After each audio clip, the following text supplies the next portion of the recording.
قبول ہوتی ہے۔ اللہ سبحانہ و تعالیٰ کا یہ نام قرآن مجید میں تو نہیں آتا، لیکن حدیث سے ہمیں پتہ چلتا ہے، جس کو حضرت انس نے روایت کیا ہے کہ ایک شخص نبی صلی اللہ علیہ وسلم کے قریب نماز پڑھ رہا تھا۔ جب وہ نماز سے فارغ ہوا تو اس نے دعا مانگی، اللہم انی اسألک بأن لک الحمد لا الہ الا انت المنان بدیع السماوات والارض یا ذا الجلال والاکرام یا حی یا قیوم، جس کا معنی ہے اے اللہ میں تجھ سے سوال کرتا ہوں اس لیے کہ ساری تعریف تیرے ہی لیے ہے، تیرے سوا اور کوئی معبود نہیں، اور تو بہت زیادہ احسان کرنے والا ہے۔ یعنی اس نے اللہ سبحانہ تعالیٰ کے اس نام کے ساتھ اللہ کو پکارا، المنان، اور آسمانوں اور زمین کو پیدا کرنے والا ہے، اے جلال اور اکرام والے، اے زندہ اور قائم رہنے والے۔ یہ سن کر نبی صلی اللہ علیہ وسلم نے فرمایا کہ اس نے اللہ تعالیٰ کے اس عظیم نام کے ساتھ دعا کی ہے کہ جب اس کے حوالے سے دعا مانگی جائے تو وہ دعا قبول کی جاتی ہے، کوئی سوال کیا جائے تو وہ عطا کیا جاتا ہے، یعنی جو کچھ انسان مانگتا ہے اس کو ملتا ہے۔ اگر ہم اپنے چاروں طرف غور کریں تو جتنی بھی نعمتیں ہمیں نظر آتی ہیں وہ دراصل سب کی سب اللہ سبحانہ و تعالیٰ کا ہم سب پر احسان ہے۔ ان میں سب سے پہلی نعمت زندگی کی نعمت ہے۔ قرآن مجید میں اللہ تعالیٰ فرماتے ہیں وَهُوَ الَّذِي أَحْيَاكُمْ ثُمَّ يُمِيتُكُمْ ثُمَّ يُحْيِيكُمْ إِنَّ الْإِنسَانَ لَكَفُورٌ، وہی تو ہے جس نے تمہیں زندگی دی، پھر تمہیں موت دے گا، پھر تمہیں زندہ کرے گا، بے شک انسان یقیناً بہت ناشکرا ہے۔ یعنی اللہ تعالیٰ نے اس کو زندگی دی اور وہ زندگی دینے والے ہی کا شکر ادا نہیں کرتا، اسی کا وفادار نہیں بنتا، اسی کا اطاعت گزار نہیں بنتا۔ پھر اس کے بعد جسم کی شکل میں جو نعمت ہمیں ملی، سارے کے سارے اعضاء، ان میں سے ایک چھوٹے سے چھوٹے بال سے لے کر ایک بڑی سے بڑی ہڈی تک، سب کچھ اللہ ہی کا دیا ہوا ہے۔ اگر ان میں سے کوئی ایک چیز اللہ تعالی نہ بنائے ہمارے لیے تو ہم خود اس کو بنانے والے نہیں، اور دنیا بھر بھی مل کر اس جیسی کوئی چیز بنا نہیں سکتا۔ مصنوعی اعضاء لگائے جاتے ہیں، مصنوعی دانت لگائے جاتے ہیں، لیکن اصل اور نقل کا کوئی مقابلہ نہیں۔ جہاں تک آنکھ، کان اور دل کی نعمت کا تعلق ہے تو اسے خاص طور پر قرآن مجید میں منشن کیا گیا ہے۔ فرمایا قُلْ هُوَ الَّذِي أَنشَأَكُمْ وَجَعَلَ لَكُمُ السَّمْعَ وَالْأَبْصَارَ وَالْأَفْئِدَةَ قَلِيلًا مَا تَشْكُرُونَ، آپ ان سے کہیے کہ اللہ ہی ہے جس نے تمہیں پیدا کیا اور تمہارے کان، آنکھیں اور دل بنائے، مگر تم کم ہی شکر ادا کرتے ہو۔ اسی طرح جسمانی صحت عطا کرنے والا بھی اللہ تعالیٰ ہی ہے۔ نبی صلی اللہ علیہ وسلم فرماتے ہیں کہ دو نعمتیں ایسی ہیں کہ جن کے بارے میں بہت سے لوگ دھوکے میں ہیں اور خسارے میں ہیں، ان میں سے ایک صحت اور دوسری فراغت، کہ انسان ان نعمتوں سے، اللہ تعالیٰ کے ان احسانات سے صحیح فائدہ نہیں اٹھاتا۔ پھر اسی طرح اللہ تعالیٰ نے ہمیں رہنے کے لیے گھر دیے اور ان گھروں کو باعث سکون بنایا۔ ہم دیکھتے ہیں کہ جانوروں کے پاس بھی گھر ہوتے ہیں، لیکن کہاں ان کے گھر اور کہاں انسانوں کے گھر۔ یہ اللہ سبحانہ و تعالیٰ کا کتنا بڑا احسان ہے کہ اس نے انسان کے لیے ایک خاندان بنایا اور پھر اس خاندان کو اکٹھا مل کر رہنے کے لیے جگہ عطا کی، سفر میں بھی اور حضر میں بھی کیسے کیسے بہترین انتظامات فرمائے۔ ارشاد باری تعالیٰ ہے واللہ جعل لکم من بیوتکم سکنا وجعل لکم من جلود الانعام بیوتا تستخفونها یوم ظعنکم ویوم اقامتکم ومن اصوافها واوبارها واشعارها اثاثا ومتاعا الی حین۔ اللہ نے تمہارے لیے تمہارے گھروں کو جائے سکون بنایا اور چوپایوں کی کھالوں سے تمہارے لیے ایسے گھر یعنی خیمے بنائے جنہیں تم نقل مکانی اور قیام دونوں حالتوں میں ہلکا پاتے ہو، یعنی ہلکے پھلکے گھر ہیں تمہارے، اور ان کی اون، پشم اور بالوں سے تمہارے لیے گھر کا سامان اور کچھ مدت کے لیے معیشت کا ذریعہ بنایا. یعنی اللہ تعالیٰ نے جانوروں کے ذریعے تم پر بے شمار احسانات کیے کہ ان کا گوشت بھی کھاتے ہو، ان کا دودھ بھی پیتے ہو، اور ان کی ہڈیوں کو بھی استعمال کرتے ہو، اور ان کی کھالوں کو بھی، اور ان کے بالوں کو بھی، اور اون کو. ان ساری چیزوں کو تم اپنی ضروریات زندگی میں استعمال کرتے ہو. یہ سب کچھ کس نے پیدا کیا؟ اور ایک جانور کے اندر اتنی بے شمار چیزیں انسان کے فائدے کے لیے، اور پھر کچھ جانوروں پر سواری کا انتظام بھی کیا، اور ایسی ایسی جگہوں تک انسان کو پہنچایا جہاں انسان اگر خود اور اپنا سامان سر پہ اٹھا کے جاتا تو سخت مشقت میں پڑ جاتا. اسی لیے سواریوں کا بطور خاص ذکر کرتے ہوئے اللہ کا شکر ادا کرنے کو کہا گیا. وَالَّذِي خَلَقَ الْأَزْوَاجَ كُلَّهَا وَجَعَلَ لَكُم مِّنَ الْفُلْكِ وَالْأَنْعَامِ مَا تَرْكَبُونَ لِتَسْتَوُوا عَلَى ظُهُورِهِ ثُمَّ تَذْكُرُوا نِعْمَةَ رَبِّكُمْ إِذَا اسْتَوَيْتُمْ عَلَيْهِ وَتَقُولُوا سُبْحَانَ الَّذِي سَخَّرَ لَنَا هَذَا وَمَا كُنَّا لَهُ مُقْرِنِينَ وَإِنَّا إِلَىٰ رَبِّنَا لَمُنْقَلِبُونَ. اور جس نے تمام مخلوق کے جوڑے بنائے، نیز تمہارے لیے کشتیاں اور چوپائے بنائے جن پر تم سوار ہوتے ہو، تاکہ تم ان کی پشت پر جم کر بیٹھ سکو. پھر جب اس پر ٹھیک طرح بیٹھ جاؤ تو اپنے پروردگار کا احسان یاد کرو اور کہو، پاک ہے وہ ذات جس نے ہمارے لیے اسے مطیع کر دیا اور ہم اسے قابو میں نہ لا سکتے تھے. بلا شبہ ہم اپنے پروردگار کی طرف لوٹنے والے ہیں. یعنی انسان جب ان جانوروں پر بیٹھے اور سواری کرے تو خصوصاً اللہ تعالیٰ کا شکر ادا کرے. پھر اسی طرح سمندر میں اس نے کشتیاں چلائیں تاکہ وہاں بھی انسان اپنے دنیا کے کام کاج کے لیے ایک علاقے سے دوسرے علاقے تک بسہولت سفر کر سکے. اور اس پر بیٹھ کر بھی دعا سکھائی کہ سبحان الذی سخر لنا ھذا وما كنا له مقرنین وَإِنَّا إِلَىٰ رَبِّنَا لَمُنْقَلِبُونَ. تو حقیقت یہ ہے کہ یہ تمام چیزیں پیدا کرنے والا بھی اللہ ہے اور انسان کو عقل دینے والا بھی وہی ہے. یہ سراسر اس کا احسان ہی تو ہے. پھر اسی طرح زندگی کو باقی رکھنے کے لیے، قائم رکھنے کے لیے کھانے پینے کے انتظامات فرمائے، حلال رزق عطا فرمایا. فرمایا فَكُلُوا مِمَّا رَزَقَكُمُ اللَّهُ حَلَالًا طَيِّبًا وَاشْكُرُوا نِعْمَةَ اللَّهِ إِن كُنتُمْ إِيَّاهُ تَعْبُدُونَ. بس اللہ نے جو تمہیں حلال اور پاکیزہ رزق دیا ہے اسے کھاؤ، اگر تم اسی کی بندگی کرنے والے ہو تو تم اللہ کی نعمت کا شکر ادا کرو. گویا کھانا بھی عبادت ہے اگر انسان اس کو کھانے کے بعد اللہ تعالیٰ کا شکر ادا کرتا ہے.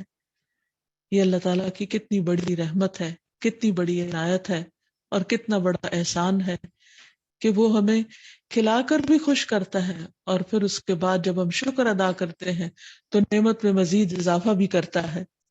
پھر اسی طرح آسمان اور زمین سے اس نے رزق کے دروازے کھول دیے ہیں، اور صرف کھانے پینے کی شکل میں نہیں، بے پناہ چیزیں اس نے انسان کے لیے پیدا کی کہ جن کو انسان گننا چاہے تو گن نہیں سکتا. فرمایا یا ایھا الناس اذکروا نعمت اللہ علیکم هل من خالق غیر اللہ یرزقکم من السماء والارض لا الہ الا هو فانا تؤفکون. لوگو اپنے آپ پر اللہ کے احسان کو یاد رکھو. اللہ کے سوا کیا کوئی خالق ہے جو تمہیں آسمانوں اور زمین سے رزق دے؟ یاد رکھو اس کے سوا کوئی الہ نہیں، کوئی معبود نہیں. پھر تم کہاں سے دھوکہ کھا جاتے ہو؟ یعنی سارے احسانات تو اس نے تم پر کیے ہیں اور پھر تم اس کی اطاعت نہیں کرتے، دوسروں کے وفادار بن جاتے ہو. پھر اسی طرح ان رزق کے خزانوں میں اس نے طرح طرح کی ویرائٹی کے ساتھ چیزیں پیدا کی کھانے پینے کے لیے اور انسان کی زبان کی لذت کے لیے، جن میں صرف غذائیں نہیں بلکہ فواکہ، فروٹس وغیرہ بھی ہیں، جس میں انسان کے لیے غذائیت بھی ہے اور لطف بھی، مزہ بھی، ٹیسٹ بھی. فرمایا فَأَنشَأْنَا لَكُمْ بِهِ جَنَّاتٍ مِّن نَخِيلٍ وَأَعْنَابٍ لَكُمْ فِيهَا فَوَاكِهُ كَثِيرَةٌ وَمِنْهَا تَأْكُلُونَ. پھر ہم نے اس پانی سے کھجوروں اور انگوروں کے باغ پیدا کیے جن سے تمہیں بہت سے پھل حاصل ہوتے ہیں اور انہیں تم کھاتے ہو. اور حقیقت یہ ہے کہ کھانا اپنی جگہ، لیکن انگور اور کھجور کے کھانے کا لطف ہی کچھ اور ہے۔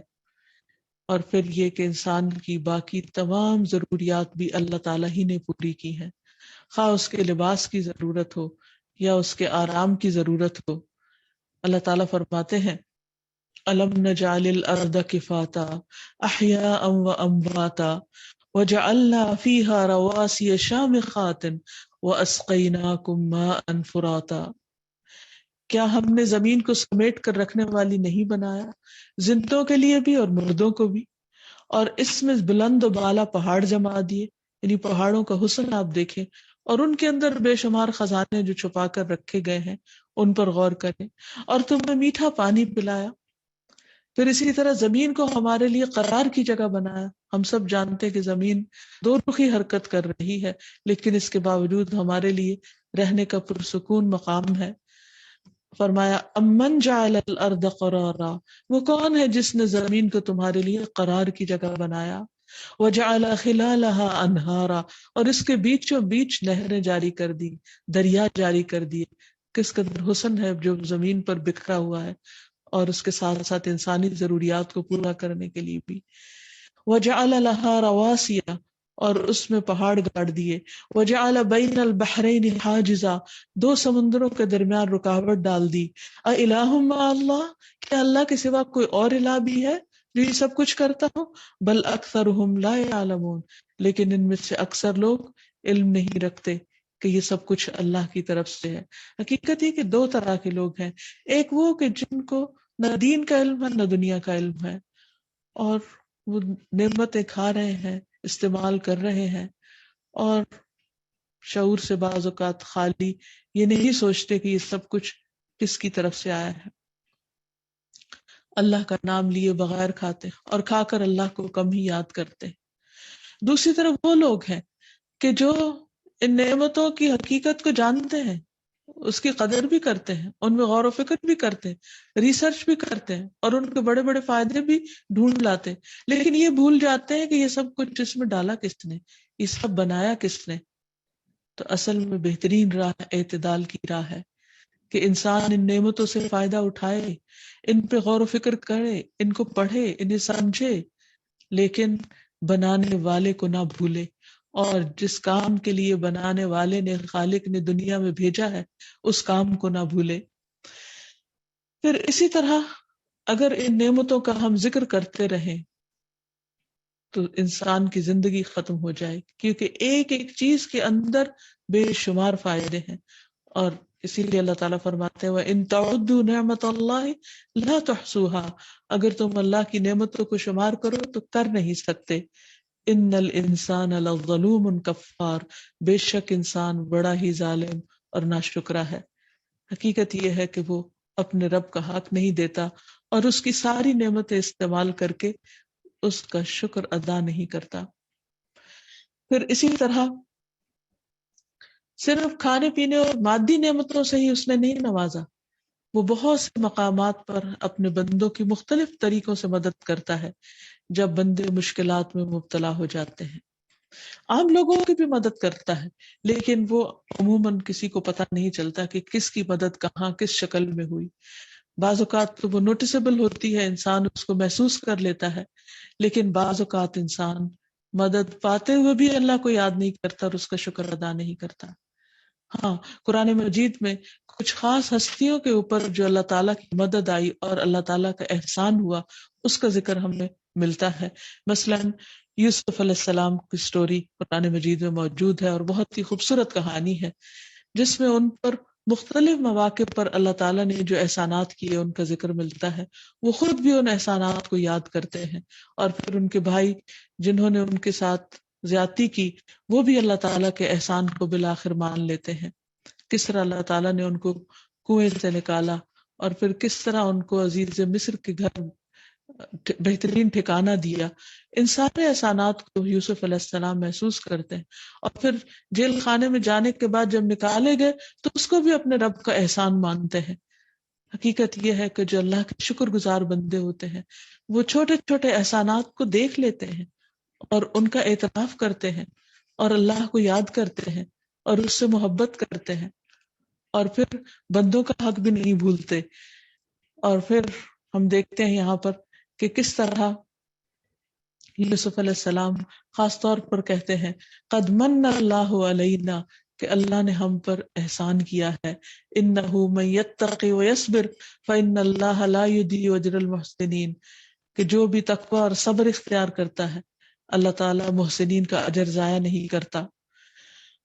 پھر اللہ سبحانہ و تعالیٰ کس طرح موسیٰ علیہ السلام پر احسان فرماتے ہیں، جس کا ذکر قرآن مجید میں خود بھی فرماتے ہیں. فرمایا قال قد اوتیت سؤلک یا موسیٰ، موسیٰ جو کچھ تم نے مانگا وہ تمہیں دیا جاتا ہے. وَلَقَدْ مَنَنَّا عَلَيْكَ مَرَّةً أُخْرَى، ہم نے ایک اور بار بھی تم پر احسان کیا تھا، اب بھی احسان کر رہے ہیں، پہلے بھی کیا تھا.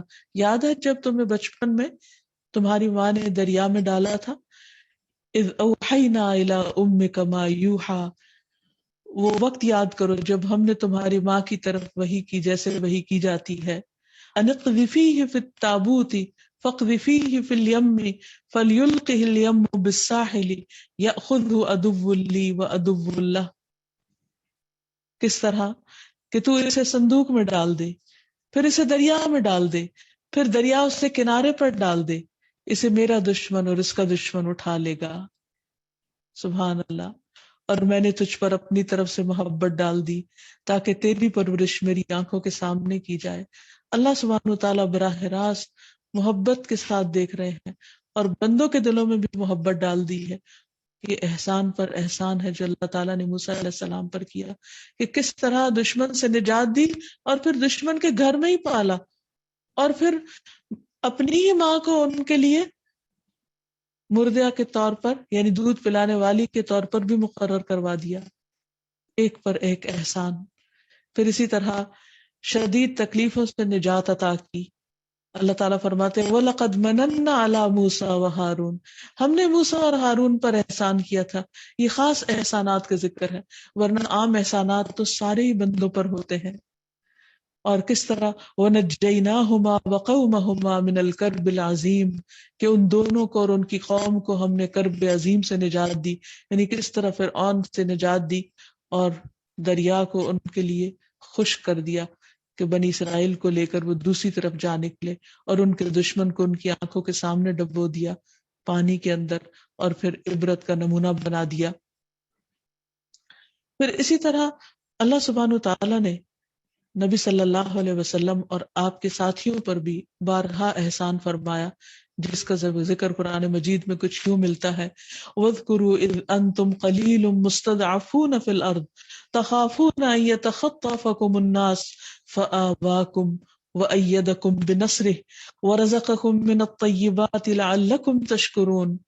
اور وہ وقت یاد کرو جب تم تھوڑے سے تھے، زمین میں کمزور سمجھے جاتے تھے، اور تمہیں یہ خطرہ لگا رہتا تھا کہ لوگ تمہیں کہیں اچک کر نہ لے جائیں. پھر اللہ نے تمہیں جائے پناہ مہیا کی اور اپنی مدد سے تمہیں مضبوط کیا اور کھانے کو پاکیزہ چیزیں دی تاکہ تم شکر گزار بنو، یعنی اللہ سبحانہ وتعالیٰ کے شکر ادا کرنے والے. پھر اسی طرح ہم دیکھتے ہیں کہ اللہ تعالیٰ جسمانی ضروریات، مادی ضروریات اور روحانی ضروریات پوری کرنے کے ساتھ ساتھ انسان کے لیے دین کی نعمت کو تمام کرنے والا ہے. کیونکہ اگر انسان کے پاس دین نہ ہو تو اس میں اور باقی جانوروں میں پھر فرق نہیں، کیونکہ کھاتے پیتے اور بچے پیدا کرتے تو باقی حیوانات بھی ہیں. ہاں انسان کو عقل اور شعور دی، لیکن وہ عقل ہی کیا عقل جو اپنے خالق کو نہ پہچانے اور اس کے احکامات کو نہ جانے. اگر کسی انسان کی عقل دنیا کی ہر چیز میں کام آ رہی ہے، لیکن صرف اس کو یہ نہیں پتا کہ اس کو پیدا کس نے کیا، وہ آیا کہاں سے ہے، اسے کرنا کیا ہے یہاں اس دنیا میں، اور واپس کہاں جانا ہے، اور اس کا انجام کیا ہونا ہے، تو پھر اس کی عقل کس کام کی کہ جس میں وہ عقل اس کو برے انجام سے بچا نہ سکی اور اس کو اپنے انجام کی طرف غور کرنے کا اس نے کوئی شعور نہ دیا. تو اللہ سبحانہ و تعالیٰ کا ہم سب پر بہت بڑا احسان ہے کہ اس نے ہمیں دین کی سمجھ عطا کی ہے. قرآن مجید میں اللہ تعالیٰ فرماتے ہیں یا ایھا الناس قد جاءکم برہان من ربکم وانزلنا الیکم نورا مبینا. اے لوگو تمہارے پاس تمہارے رب کی طرف سے واضح دلیل آ چکی ہے، اور ہم نے تمہاری طرف صاف صاف راہ دکھانے والا نور یعنی قرآن نازل کیا ہے۔ تو یہ اللہ تعالیٰ کا بہت بڑا احسان ہے کہ اس نے ہمیں زندگی کے ان اندھیروں میں روشنی دکھائی، صحیح اور غلط کا فرق بتایا، اور ہدایت کے لیے کتاب عطا کی۔ فرمایا وَاذْكُرُوا نِعْمَةَ اللَّهِ عَلَيْكُمْ، یاد کرو اللہ کی اس نعمت کو جو تم پر ہے، وَمَا أَنزَلَ عَلَيْكُمْ مِنَ الْكِتَابِ وَالْحِكْمَةِ، اور جو بھی تم پر اس نے کتاب اور حکمت میں سے اتارا ہے، یعظکم بہ، وہ اس کے ساتھ تمہیں واعظ کرتا ہے، نصیحت کرتا ہے، واتقوا اللہ واعلموا، اور اللہ سے ڈرو اور جان لو، ان اللہ بکل شیء علیم، کہ بے شک اللہ تعالیٰ ہر چیز کا علم رکھتا ہے، اس کو ہر چیز کا پتہ ہے کہ میرے بندوں کو کس چیز کی ضرورت ہے، اور ان کی اس ضرورت کو پورا کرنے کے لیے اس نے کتاب اتاری ہے، کیونکہ عقل انسان کو حق اور باطل کا فرق معلوم کر کے نہیں بتا سکتی۔ صرف عقل کی بنیاد پر اچھے اور برے کا فیصلہ نہیں کیا جا سکتا، کیونکہ عقل اللہ سبحانہ تعالیٰ کی رہنمائی میں جب تک کام نہ کرے تو وہ بھٹک سکتی ہے۔ انسان کے ساتھ صرف اس کی عقل ہی نہیں، اس کے خواہشات بھی ہیں، اس کے جذبات بھی ہیں، اس کے ساتھ شیطان بھی ہے، اس کا نفس بھی ہے۔ تو انسان ان سب چیزوں سے باہر نہیں نکل سکتا جب تک کہ اپنے رب کو نہ تھامے۔ ان سب چیزوں کے شر سے وہی محفوظ رہ سکتا ہے جو اللہ کی طرف سے آئی ہوئی رہنمائی کو سچائی کے ساتھ، سنجیدگی کے ساتھ لے، اور پھر اس کی روشنی میں اپنی زندگی کا سفر طے کرے۔ تو اللہ سبحانہ وتعالیٰ نے زندگی گزارنے کے لیے ہمیں بہترین اور مکمل دین عطا کیا، جس کے بارے میں اس نے خود فرمایا کہ الیوم اکملت لکم دینکم واتممت علیکم نعمتی وردیت لکم الاسلام دینا، آج میں نے تمہارے لیے تمہارا دین مکمل کر دیا، تم پر اپنی نعمت کو تمام کر دیا، اور تمہارے لیے دین اسلام کو پسند کر لیا۔ تو گویا یہ بھی اللہ تعالیٰ کا ہم پر احسان ہے کہ اس نے ہمارے لیے پسند کیا، اور ہم سب کے لیے، ورنہ اگر ہم خود اپنے لیے پسند کرتے تو ہر کوئی اپنے لیے جو چیز فائدہ مند تھی ویسے قانون بناتا اور وہ چیزیں پسند کرتا۔ تو ہم سب کے لیے عدل و انصاف پر مبنی دین پسند کیا کہ جس میں ہم سب ہی کی بھلائی ہے، اور اس میں جو ہم پر فرائض عائد ہوتے ہیں یا ذمہ داریاں عائد ہوتی ہیں، اگر انسان ان کو اللہ تعالیٰ کا حکم سمجھتے ہوئے ادا کرتا ہے تو اس کے لیے اجر ہی اجر ہے۔ تو اس کو اللہ تعالیٰ نے اپنی نعمت اور اپنا احسان قرار دیا۔ پھر اسی طرح رسول اللہ صلی اللہ علیہ وسلم کی آمد کو بہت بڑا احسان بتایا۔ فرمایا لقد من اللہ علی المؤمنین اذ بعث فیہم رسولا من انفسہم یتلو علیہم آیاتہ ویزکیہم ویعلمہم الکتاب والحکمۃ وان کانوا من قبل لفی ضلال مبین۔ البتہ تحقیق اللہ تعالیٰ کا مومنوں پر بہت بڑا احسان ہے جب ان پر انہی میں سے ایک رسول بھیجا جو انہیں اس کی آیات پڑھ کر سناتا ہے، انہیں کتاب اور حکمت کی تعلیم دیتا ہے اور ان کا تزکیہ کرتا ہے، حالانکہ اس سے پہلے وہ کھلی گمراہی میں مبتلا تھے، یعنی رسول اللہ صلی اللہ علیہ وسلم کی آمد سے پہلے۔ تو یہ اللہ تعالیٰ کا بہت بڑا احسان ہے کہ اس نے صرف کتاب نہیں اتاری بلکہ صاحب کتاب کو بھی بھیجا تاکہ جو کچھ کتاب کہتی ہے اس پر وہ عمل کر کے بھی دکھائے۔ یعنی انسان کی ہدایت کے لیے عقل تو رکھی، لیکن ساتھ وحی الہی کے ذریعے قرآن مجید بھیجا، اور پھر اس کی پریکٹیکل امپلیمنٹیشن کے لیے، اس پر عمل کرنے کے لیے رسول بھیجا تاکہ وہ ہمیں سب کچھ کر کے دکھائے اور ہمارے لیے زندگی کی راہیں آسان ہو جائیں۔ پھر اسی طرح نہ صرف یہ کہ نبی صلی اللہ علیہ وسلم کو، بلکہ ہر امت میں اللہ تعالیٰ نے رسول بھیجے۔ وَإِن مِّنْ أُمَّةٍ إِلَّا خَلَا فِيهَا نَذِيرٌ، کوئی امت ایسی نہیں گزری کہ جس میں کوئی نہ کوئی خبردار کرنے والا نہ آیا ہو۔ پھر اسی طرح انبیاء علیہ السلام کے بعد ان کے وارثوں کو چنا، نبی صلی اللہ علیہ وسلم کے بعد صحابہ کرام اور آپ کی امت کے باقی نیک لوگ، علماء، محدثین، فقہاء، جنہوں نے بے پناہ محنت کر کے اس دین کو ان لوگوں تک پہنچایا کہ جو اس سے نابلد تھے، یہ بھی اللہ تعالیٰ کا احسان ہے کہ جس نے ہر دور میں ایسے لوگ پیدا کیے جو لوگوں کو اللہ تعالیٰ سے جوڑتے رہتے ہیں، اور اللہ تعالیٰ کی بھیجی ہوئی کتاب کو ان پر اور اس کی بھیجی ہوئی سنت کو، یعنی رسول اللہ صلی اللہ علیہ وسلم کی زندگی، آپ کی سیرت اور آپ کی سنت کو لوگوں تک پہنچاتے رہتے ہیں۔ پھر اسی طرح یہ اللہ تعالیٰ کا احسان ہے کہ اس نے ہمارے اندر بھی ایک میزان رکھ دی اچھائی برائی کو پہچاننے کی۔ آپ دیکھیے کہ ایک طرف تو وحی کے ذریعے ہدایت کا انتظام کیا، اور دوسری طرف اندر ایک کرائٹیریا رکھ دیا کہ تعلیم بھی حاصل کرو اور اس کے ساتھ ساتھ اپنے دل سے بھی فتویٰ لو کہ صحیح کیا ہے اور غلط کیا ہے، کیونکہ بعض اوقات صحیح اور غلط کا پتہ چل جانے کے باوجود بھی اگر اللہ کا خوف نہ ہو تو نفس کئی تعویلیں کر لیتا ہے اور اچھے برے میں صحیح فرق نہیں کر پاتا۔ تو اللہ تعالیٰ نے فرمایا وَنَفْسٍ وَمَا سَوَّاهَا فَأَلْهَمَهَا فُجُورَهَا وَتَقْوَاهَا، اور نفس کی قسم اور اس ذات کی قسم جس نے اسے ٹھیک بنایا، پھر اس کی نافرمانی اور اس کی پرہیزگاری یعنی اس کی پہچان اس کے دل میں ڈال دی۔ پھر اسی طرح اللہ سبحانہ وتعالیٰ نے دلوں میں محبتیں اور الفتیں ڈالی۔ یہ دل میں محبت کا جذبہ ہی بھی ایک بہت بڑی نعمت ہے، اور یہ بھی اللہ تعالیٰ کا احسان ہے۔ اگر اللہ تعالیٰ دلوں میں محبتیں نہ ڈالے تو دل وحشتناک جگہ بن جائے اور انسان کو کاٹ کھانا شروع کرے۔ اللہ نے انسانوں کے درمیان، اور پھر نہ صرف یہ کہ انسانوں بلکہ مختلف جانوروں کے درمیان بھی آپس میں رحمت، شفقت اور محبت کے جذبات ڈالے۔ یہ بھی اللہ تعالیٰ کا بہت بڑا احسان ہے۔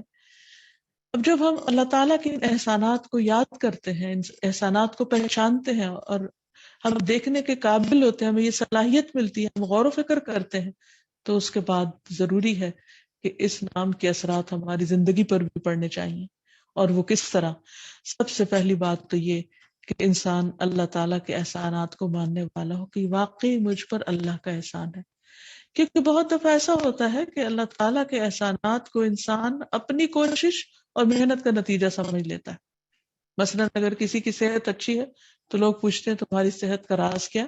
تو اللہ تعالیٰ کا ذکر تو بعد میں کرے گا، اور شاید کرے گا بھی نہیں، وہ اپنے طریقے زندگی بتانا شروع کر دے گا کہ میں کس وقت اٹھتا ہوں اور کتنی ایکسرسائز کرتا ہوں اور کیا غذا کھاتا ہوں اور کن کن چیزوں سے پرہیز کرتا ہوں۔ یعنی اللہ تعالیٰ کا ذکر تو دور دور تک لوگ نہیں کرتے، وہ سمجھتے ہیں کہ جو کچھ ان کے ساتھ اچھا ہے وہ سب ان کی اپنی عقل اور سمجھ اور ان کی طریقہ زندگی ہے جس کی وجہ سے سب اچھا ہو رہا ہے۔ اسی طرح اگر کسی کو کاروبار میں کامیابی حاصل ہوتی ہے تو عموماً وہ بھی یہ سمجھتا ہے کہ اس نے جو طریقہ اختیار کیا وہ بالکل ٹھیک تھا، اس وجہ سے وہ بہت آگے بڑھ گیا اور اللہ تعالیٰ کا ذکر کرنا بھول جاتا ہے۔ تو اس لیے بہت ضروری ہے کہ ہم اللہ تعالیٰ کے احسانات کو ماننے والے ہوں، اور پھر احسانات کو مان کر ان کو صحیح جگہ استعمال کرنے والے ہوں، کہ جو چیز اللہ تعالیٰ نے جس مقصد کے لیے دی ہے اس مقصد کو پورا کرنے والے ہوں۔ مثلا اللہ تعالیٰ نے کتاب بھیجی، رسول بھیجا، تو اب یہ نہیں کہ کتاب کسی بہت اونچے شیلف میں رکھ دی جائے۔ احسان ماننے کا مطلب کیا ہے کہ اس کتاب کو پڑھا جائے، سمجھا جائے، اس پر عمل کیا جائے، اسے دوسروں تک پہنچایا جائے۔ اسی طرح نبی صلی اللہ علیہ وسلم کی سیرت اور سنت، اللہ تعالیٰ کا ہم پر بہت بڑا احسان ہے کہ اس نے ہمارے اندر رسول بھیجا، تو اب ہمارا فرض کیا بنتا ہے کہ اس کا مطالعہ کریں، نبی صلی اللہ علیہ وسلم کی زندگی کا، آپ کی سیرت کا، آپ کے طریقوں کا، آپ کی سنتوں کا، اور پھر اس کے مطابق زندگی بھی بسر کریں۔ کیونکہ احسان ماننا یہی تو ہوتا ہے کہ جو کچھ دیا گیا ہے اسے خوشی سے قبول بھی کیا جائے۔ پھر یہ ہے کہ اللہ تعالیٰ نے ہمیں جو بھی صلاحیتیں دی ہیں، مال دیا ہے یا جسمانی طاقت دی ہے، ان سب کو اللہ کے دین میں بھی لگایا جائے، اللہ کے دین کی خدمت کے لیے اپنے آپ کو وقف کیا جائے۔ جس طرح عیسیٰ علیہ السلام نے حواریوں سے کہا تھا من انصاری اللہ، اللہ کے راستے میں میرا مددگار کون ہے؟ قال الحواریون نحن انصار اللہ، تو حواریوں نے کہا تھا کہ ہم اللہ کے مددگار ہیں، یعنی ہم لوگوں تک اللہ کا دین پہنچانے میں آپ کے مدد کریں گے۔ تو ہمیں بھی چاہیے کہ ہم اپنے اس دین کو، جو ایک سچا دین ہے، جو اللہ نے انسانوں کے فائدے کے لیے دنیا میں بھیجا ہے، اس کو دوسروں تک پہنچانے کے لیے اپنی جان مال لگائیں اپنا وقت لگائیں، جیسا کہ قرآن مجید میں اللہ تعالیٰ فرماتے ہیں یا ایھا الذین آمنوا هل ادلکم علی تجارۃ تنجیکم من عذاب علیم تؤمنون باللہ ورسولہ وتجاہدون فی سبیل اللہ باموالکم وانفسکم ذالکم خیر لکم ان کنتم تعلمون۔ اے لوگو جو ایمان لائے ہو، کیا میں تمہاری ایسی تجارت کی طرف رہنمائی کروں جو تمہیں دردناک عذاب سے بچا لے؟ تم اللہ اور اس کے رسول پر ایمان لاؤ اور اپنے مالوں اور اپنی جانوں کے ساتھ اللہ کی راہ میں جہاد کرو، یہ تمہارے لیے بہتر ہے اگر تم جانتے ہو۔ یعنی اپنا جان بھی لگاؤ اور مال بھی لگاؤ، اپنا وقت لگاؤ، اپنی صلاحیتیں لگاؤ، اور اللہ کے پیغام کو اللہ ہی کے بندوں تک عام کر دو، اس خیر کو لوگوں تک پہنچاؤ۔ پھر اسی طرح اپنے مال کو اللہ کے راستے میں خرچ کرنا، کیونکہ اپنی ذات پر تو ہر ایک خرچ کر سکتا ہے اور شوق سے خرچ کرتا ہے، لیکن اللہ کے دین کو پروموٹ کرنے کے لیے خرچ کرنا، یہ اللہ تعالیٰ کے احسان کو ماننا اور اس کا شکر ادا کرنا ہے۔ عبداللہ بن عباس کہتے ہیں کہ رسول اللہ صلی اللہ علیہ وسلم اپنے مرض وفات میں باہر تشریف لائے، سر پر پٹی بندھی ہوئی تھی، آپ منبر پر بیٹھے، اللہ کی حمد و ثنا کی اور فرمایا کوئی شخص بھی ایسا نہیں جس نے ابو بکر بن ابو قحافہ سے زیادہ مجھ پر اپنی جان اور مال کے ذریعے احسان کیا ہو، اور اگر میں کسی کو انسانوں میں سے دلی دوست بناتا تو ابو بکر کو بناتا، لیکن اسلام کا تعلق افضل ہے، یعنی اسلامی دوستی۔ دیکھو ابو بکر کی کھڑکی کو چھوڑ کر اس مسجد کی تمام کھڑکیاں بند کر دی جائیں، کیونکہ ابو بکر کے احسانات زیادہ تھے۔ تو اس سے یہ پتہ چلتا ہے کہ جب کوئی احسان کرتا ہے تو اس کا احسان ماننا بھی چاہیے، اور حل جزاء الاحسان الا الاحسان، کیا احسان کا بدلہ احسان کے سوا کچھ اور ہو سکتا ہے؟ پھر جب انسان اللہ کے راستے میں اپنا مال خرچ کرتا ہے تو اللہ سبحانہ وتعالی کئی گنا واپس لوٹاتا ہے۔ وَمَا تُنْفِقُوا مِنْ شَيْءٍ فِي سَبِيلِ اللَّهِ يُوَفَّ إِلَيْكُمْ وَأَنْتُمْ لَا تُظْلَمُونَ، اور تم جو چیز بھی اللہ کے راستے میں خرچ کرو گے وہ تمہاری طرف پوری لوٹائی جائے گی اور تم پر ظلم نہیں کیا جائے گا۔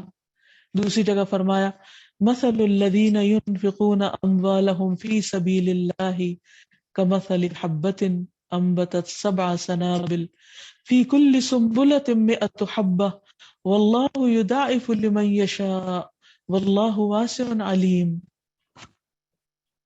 ان لوگوں کی مثال جو اپنے مال اللہ کے راستے میں خرچ کرتے ہیں ایک دانے کی مثال کی طرح ہے جس نے 7 خوشے لگائے، ہر خوشے میں 100 دانے ہیں، اور اللہ جس کے لیے چاہتا ہے بڑھا دیتا ہے، اور اللہ وسعت والا اور سب کچھ جاننے والا ہے۔ تو گویا جس نے اللہ کی راہ میں کوئی چیز خرچ کی، اللہ تعالیٰ اس کو اس کے بدلے میں 700 گنا لوٹائیں گے، اور یہ اللہ تعالیٰ کا وعدہ ہے۔ اور پھر قیامت کے دن انسان جب اپنے ان اعمال کا اجر دیکھے گا تو اس کی حیرت کی انتہا نہ رہے گی کہ رب نے کس قدردانی فرمائی۔ اور پھر مال کا خرچ کرنا سب اعمال میں سے افضل ہے۔ عمر رضی اللہ تعالیٰ عنہ کہتے ہیں کہ مجھے بتایا گیا کہ اعمال آپس میں فخر کرتے ہیں، نماز کہتی میں بہتر ہوں، روزہ کہتا میں بہتر ہوں، تو صدقہ کہتا ہے میں تم سب سے افضل ہوں۔ یعنی جس شخص کو صدقہ کرنے کی توفیق ہو جائے اور دوسروں کو دینے کی، اور خصوصاً اللہ کے راستے میں دینے کی، تو اس کی خوش قسمتی کے کیا کہنے۔ پھر اسی طرح صدقہ گناہوں کو مٹانے والا ہے، آگ سے بچنے کا ذریعہ ہے، قیامت کے دن مومن کا سایہ اس کا صدقہ ہوگا۔ اسی طرح اللہ کے دین کے علاوہ عام طور پر بھی لوگوں پر کھلے دل سے خرچ کرنا چاہیے۔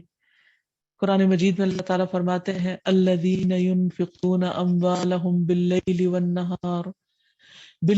والنہار سرا وعلانیۃ فلہم اجرہم عند ربہم ولا خوف علیہم ولا ہم یحزنون۔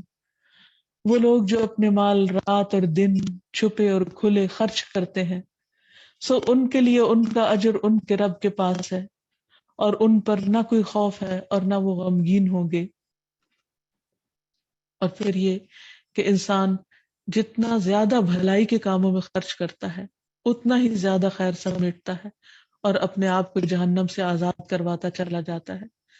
پھر اسی طرح دوسروں کو کھلانا پلانا، یہ بھی نیکی کے کاموں میں سے بہترین کام ہے۔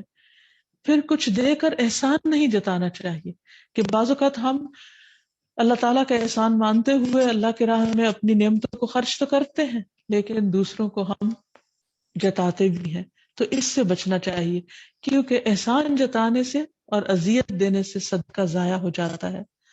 پھر اسی طرح بدلے میں لینے کی نیت نہیں ہونی چاہیے۔ قرآن مجید میں آتا ہے وَلَا تَمْنُن تَسْتَكْثِرْ، احسان اس لیے نہ کرو کہ کثرت سے حاصل کر سکو، یعنی کسی کو تھوڑی چیز دے کر اس کے بدلے میں زیادہ لینے کی نیت ہو، یہ بھی درست نہیں۔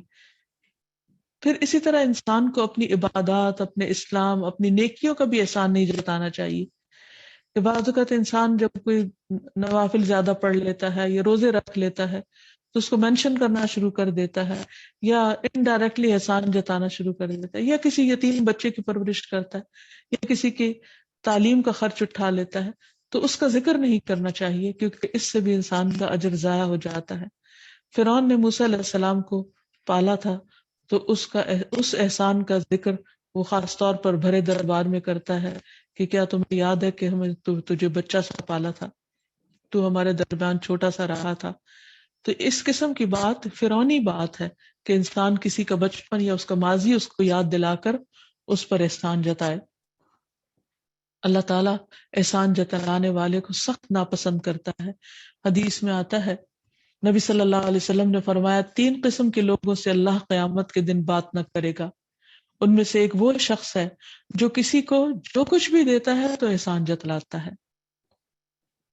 ایسا شخص جو لوگوں پر احسان جتلائے وہ جنت سے محروم ہو سکتا ہے۔ رسول اللہ صلی اللہ علیہ وسلم نے فرمایا، احسان جتلانے والا، ماں باپ کا نافرمان اور عادی شرابی جنت میں نہیں جائیں گے۔ اللہ تعالیٰ ہمیں اس سے محفوظ رکھے۔ اور آخر میں یہ کہ اللہ سبحانہ وتعالیٰ کے اس اسم اعظم کو سامنے رکھتے ہوئے دعا کرنی چاہیے۔ جب ہمیں زندگی میں کوئی بھی ضرورت ہو تو ہم یہ مسنون دعا جو نبی صلی اللہ علیہ وسلم کے سامنے کسی نے پڑھی تھی اور آپ نے اس پر فرمایا کہ اس کی دعا قبول ہوگی کیونکہ اس نے اللہ کا اسم اعظم لے کر دعا مانگی ہے، تو ہمیں بھی یہ دعا مانگنی چاہیے جس میں اللہم انی اسألک بأن لک الحمد لا الہ الا انت المنان بدیع السماوات والارض یا ذا الجلال والاکرام یا حی یا قیوم۔ اور یا منان کہہ کے بھی اللہ تعالیٰ کو پکارنا چاہیے۔ جب کسی چیز کی کمی آ جائے زندگی میں، کوئی مشکل آ جائے، کوئی چیز رک جائے، تو اللہ تعالیٰ کو خوب خوب پکاریں، اس کے احسانات کا واسطہ دے کر کہ اللہ تیری مجھ پر بے پناہ احسانات ہیں، تو نے مجھے بہت سی چیزوں سے نوازا ہے، میری یہ ضرورت بھی پوری فرما دے، تو انشاءاللہ اللہ تعالیٰ اس کی ضروریات پوری فرمائیں گے۔ اور ویسے بھی یہ کہ دن رات اللہ تعالیٰ کے احسانات کو یاد کرتے رہنا چاہیے، رات کو سوتے وقت بھی اللہ تعالیٰ کی تعریف کر کے، اللہ تعالیٰ کا شکر ادا کر کے، اللہ تعالیٰ کے احسانات کو تسلیم کرتے ہوئے دعا کر کے سونا چاہیے، کیونکہ اللہ تعالیٰ نے ہم سب پر حقیقت میں بہت احسان کیا ہے۔ اللہ ہم سب سے راضی ہو جائے اور ہماری چھوٹی موٹی ٹوٹی پھوٹی کوششوں کو قبول کر لے۔ وآخر دعوانا ان الحمد للہ رب العالمین۔ بسم اللہ الرحمن الرحیم۔ ہم انشاءاللہ اللہ سبحانہ وتعالیٰ کے نام الطیب پر بات کریں گے۔ الطیب، نہایت پاکیزہ۔ اللہ سبحانہ وتعالیٰ اپنی ذات، اپنے اسماء و صفات، اپنے افعال، اپنے اقوال، ہر اعتبار سے نہایت پاکیزہ ہے۔ اللہ سبحانہ وتعالیٰ کی ذات ہر عیب اور نقص سے پاک ہے۔ اس کے نام سبھی اچھے نام ہیں۔ وَلِلَّهِ الْأَسْمَاءُ الْحُسْنَى فَادْعُوهُ بِهَا، اللہ ہی کے لیے ہیں سب خوبصورت نام، اچھے اچھے نام، عمدہ نام۔ فَادْعُوهُ بِهَا، اس کو ان ناموں کے ساتھ پکارو۔ پھر اسی طرح اس کے جتنے بھی افعال ہیں، جو کچھ بھی اس نے بنایا وہ بہترین شکل میں بنایا۔ پھر اسی طرح جو اس کے اقوال ہیں، جو اس کا کلام ہے قرآن مجید، وہ بھی بہترین کلام ہے، بہت ہی خوبصورت کلام ہے۔ تو آئیے ہم دیکھتے ہیں کہ اللہ سبحانہ تعالیٰ کے اس نام کے بارے میں ہمیں قرآن مجید اور سنت رسول صلی اللہ علیہ وسلم سے کیا رہنمائی ملتی ہے۔ سب سے پہلی بات تو یہ کہ یہ نام قرآن مجید میں نہیں آیا، لیکن حدیث میں اس نام کا ذکر آتا ہے۔ حدیث میں آتا ہے کہ ایھا الناس ان اللہ طیب ولا يقبل الا طیبا، اے لوگو بے شک اللہ پاک ہے، طیب ہے، اور نہیں قبول کرتا مگر طیب چیزیں، یعنی اعمال بھی طیب ہوں، عمدہ ہوں، پاکیزہ ہوں، اور اسی طرح باقی سب چیزیں بھی اللہ سبحانہ وتعالیٰ کو طیب ہی پسند ہے، کیونکہ وہ خود طیب ہے۔ تو آئیے ہم دیکھتے ہیں کہ کس طرح اللہ سبحانہ وتعالیٰ کے اسماء اور صفات اور افعال طیب ہیں، پاکیزہ ہیں۔ سب سے پہلی بات تو یہ کہ لیس کمثلہ شیء، اس جیسی کوئی چیز ہے ہی نہیں، لہٰذا ہم اس کو کسی بھی چیز سے مثال دے کے نہیں سمجھا سکتے۔ دنیا میں جو بھی خوبصورت سے خوبصورت چیز ہے، عمدہ سے عمدہ، پاکیزہ سے پاکیزہ، بہترین سے بہترین، اللہ تعالیٰ ان سب سے ابو ہے، ان سب سے زیادہ بہترین ہے۔ کوئی بھی چیز اس کی طرح نہیں۔ لیس کمثلہ شیء وہو السمیع البصیر۔ لیکن یہ بات ماننی ہوئی ہے کہ وہ طیب ہے اور طیب ہی کو پسند کرتا ہے۔ جہاں تک اللہ سبحانہ وتعالیٰ کے افعال کا تعلق ہے، اس کے کاموں کا تعلق ہے، تو زمین و آسمان پر اگر آپ غور و فکر کریں تو آپ حیران ہو جائیں گے کہ اس کی ایک ایک تخلیق کے اندر اس کی کاریگری نظر آتی ہے، خوبصورتی نظر آتی ہے، بہترین شکل، بہترین سائز، بہترین رنگ، اور بہترین جیسے اس کو ہونا چاہیے وہ اسی طرح ہے۔ اللہ تعالیٰ فرماتے ہیں سن اللہ الذی اتقن کل شیء انہ خبیر بما تفعلون، اور یہ اللہ کی قدرت کا کرشمہ ہے جس نے ہر چیز کو مضبوط بنایا، بلا شبہ جو کام تم کر رہے ہو وہ اس سے خبردار ہے، یعنی خوب آگاہ ہے۔ یعنی ایک طرح سے انسان کو اشارہ کیا جا رہا ہے کہ جس رب نے ہر چیز کو بہترین طریقے پر بنایا ہے وہ تم سے بھی بہترین کاموں کی توقع رکھتا ہے اور بہترین ہی کو قبول کرتا ہے۔ آسمان پر نظر دوڑائیں تو سورۃ الملک میں اللہ تعالیٰ فرماتے ہیں تبارک الذی بیدہ الملک، بہت بابرکت ہے وہ جس کے ہاتھ میں پوری کائنات کی بادشاہت ہے، الذی خلق الموت والحیاۃ لیبلوکم ایکم احسن عملا، جس نے زندگی اور موت کو بنایا تاکہ تم میں دیکھے کہ کون اچھے عمل کرتا ہے، وہو العزیز الغفور، وہ زبردست بھی ہے، بخشش فرمانے والا بھی ہے، الذی خلق سبع سماوات طباقا، جس نے 7 آسمان طے بر طے بنائے، ما تری فی خلق الرحمن من تفاوت، تم رحمان کی تخلیق میں کسی قسم کی کوئی بے ربطی نہ پاؤ گے۔ اور پھر اللہ تعالیٰ دعوت دیتے ہیں فرجع البصر هل تری من فطور، اپنی نگاہ پلٹاؤ، کیا تمہیں کوئی خلل نظر آتا ہے، ثم ارجع البصر کرتین، پھر بار بار نگاہ دوڑاؤ، یعنی ایک بار نہیں کئی بار دیکھو، ما تری فی خلق الرحمن من تفاوت، رحمان کی تخلیق میں کسی قسم کا کوئی تفاوت نہیں، کوئی بے ربطی نہیں ہے۔ اور اس کے آخر میں فرمایا کہ تمہاری نگاہ تھک کر نامراد پلٹ آئے گی، لیکن تمہیں کسی قسم کا کوئی رخنہ نظر نہیں آئے گا، کوئی خرابی نظر نہیں آئے گی۔ اور یہ ایک حقیقت ہے کہ اللہ تعالیٰ نے جو بھی چیز بنائی بہترین حالت پر بنائی۔ خود انسان کی تخلیق میں آپ دیکھیے کہ اللہ تعالیٰ فرماتے ہیں لَقَدْ خَلَقْنَا الْإِنسَانَ فِي أَحْسَنِ التَّقْوِيمِ، ہم نے انسان کو بہترین حالت پر پیدا کیا، یعنی بہترین شکل و صورت کے ساتھ پیدا کیا۔ پھر آسمان کی طرف اگر ہم دوبارہ دیکھیں تو آسمان کے بدلتے رنگ اور اس پر جو بادل ہیں اور جو بادلوں کے مختلف ڈیزائن بنتے ہیں، اور پھر سورج کا طلوع اور غروب ہونا اور اس کے یہ منظر اور شفق کے رنگ، اور پھر مختلف موسموں میں اور بارش کی حالت میں مختلف اس کی بدلتی حالتیں، اور پھر رات کے وقت جب اندھیرا ہوتا ہے ستاروں کا آسمان پر چمکنا، یہ سب کچھ انتہائی خوبصورت منظر پیش کرتے ہیں۔ یہ ایسا حسن ہے، ایسی بیوٹی ہے کہ جس کی طرف کوئی بھی دیکھے بغیر اور اس کو اپریشیٹ کیے بغیر رہ نہیں سکتا۔ تو حقیقت یہ ہے کہ ان اللہ طیب، اللہ تعالیٰ بہت پاکیزہ ہے، پاکیزہ چیزیں، عمدہ چیزیں ہی اس کو پسند ہیں۔ جیسے ایک اور جگہ پر فرمایا کہ ان اللہ جمیل یحب الجمال، بے شک اللہ تعالیٰ خوبصورت ہے اور خوبصورتی کو پسند کرتا ہے۔ پھر اسی طرح جو ہوائیں وہ چلاتا ہے ان کے بارے میں بھی قرآن مجید میں آتا ہے کہ وہ پاکیزہ ہوائیں چلاتا ہے اور جس کے ذریعے بہت سے امور طے پاتے ہیں۔